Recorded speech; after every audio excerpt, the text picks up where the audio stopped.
natin. Tiyo, punta ka na dun. Bigyan ako. Di man hiling kayo. Iyo, hiling. Garo normal lang na bundok.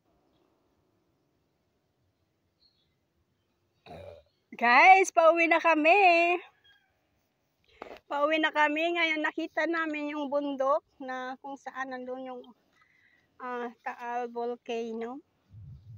Ayan. So maganda siya kasi sobrang tutok nung tawag dito ng araw. Sobrang init ng araw. So talagang kitang-kita yung bundok na nagsha-shine siya.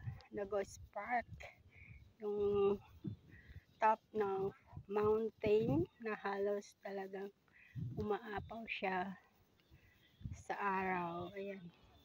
Yung paligid na talagang kuhang-kuha niya yung kanyang style na bundok. Talagang ano siya, yung bundok na yun, ayun, kulay brown. Parang wala siyang mga halaman, kalbo siya.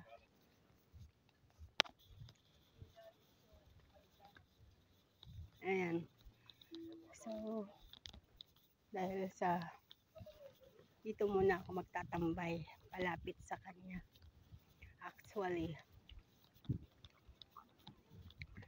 So, I hope I could see all of this.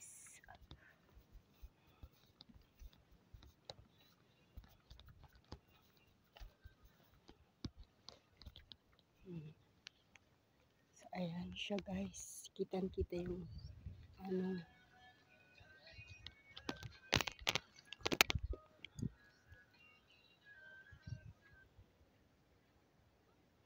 Ayan, nakikita mo.